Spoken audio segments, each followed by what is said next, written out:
اعوذ باللہ من الشیطان الرجیم بسم اللہ الرحمن الرحیم. ایک بہت ہی اہم سوال ہے اور اس سے آپ جہلمی صاحب کی دوغلی پالیسی، دوہری پالیسی، دوہرا معیار معلوم ہو جائے گا.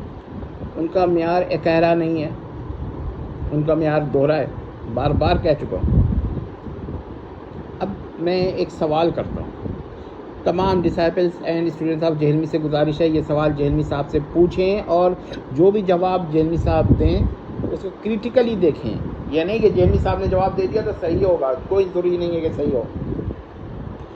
دیکھیے ایک شخص ہے، اس کا یہ عقیدہ ہے، فرض کیجئے، اور ہیں ایسے اشخاص، میں تو ایک صورت فرضیہ میں بات کرتا ہوں یا صیغہ تمرید میں بات کرتا ہوں.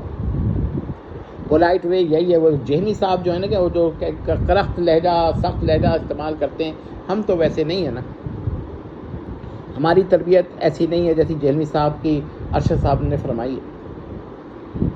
تو دیکھیے پہلا میرا سوال ہے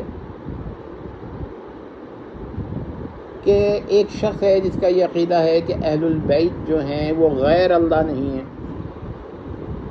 لہذا ان سے دعا کرنا غیر اللہ سے دعا کرنا نہیں ہے. ٹھیک ہے، چونکہ وہ غیر اللہ نہیں ہے لہذا وہ جمی انبیاء سے ما سوا رسول اللہ کے افضل ہیں. اب معلوم نہیں ہے رسول اللہ کو غیر اللہ مانتے ہیں کہ نہیں، ایک الگ بحث ہے. لیکن بہرحال رسول اللہ کے بارے میں انہوں نے صرف یہ کہا کہ جمی انبیاء سے ان کے اہل بیت، جن کو وہ اہل بیت کہتے ہیں، وہ افضل ہیں کیونکہ وہ غیر اللہ نہیں ہیں. ان سے دعا بھی مانگی جا سکتی ہے، دعا کی بھی جا سکتی ہے وغیرہ. میں جہلمی صاحب سے پوچھتا ہوں، کیا ایسے لوگ اگر جانور کو قربانی کر دیں تو جائز ہوگا؟ یہ جہلمی صاحب جواب دیں گے. ہو سکتا ہے جہلمی صاحب کہیں گے جائز نہیں ہے. پھر میرا دوسرا سوال ہے کہ یہ جو عقیدہ ہے کہ اہل البیت غیر اللہ نہیں ہے، یہ شرک جلی ہے یا شرک خفی ہے، شرک اکبر ہے یا شرک اصغر ہے؟ جہلمی صاحب جواب دیں گے. پھر ہم اس کے بارے میں مزید تفصیل بھی بتائیں گے کہ یہ عقیدہ آیا کہاں سے تھا.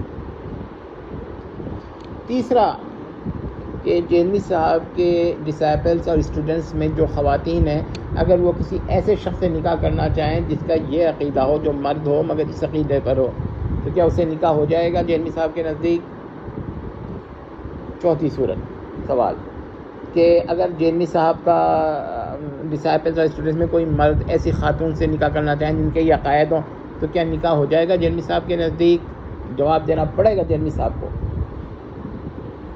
اور پھر میرا یہ سوال ہے کہ ایک صورت اور ہے کہ جہلمی صاحب ان کے اقوال کی اپنے حصول و مطلق کے مطابق اتنی تعویل کریں، اتنی توجیہ کریں کہ نہ صرف ان سے نکاح کا، انکحہ کا مسئلہ حل ہو جائے بلکہ ان کے قربانی کا گوشت بھی جائز ہو جائے.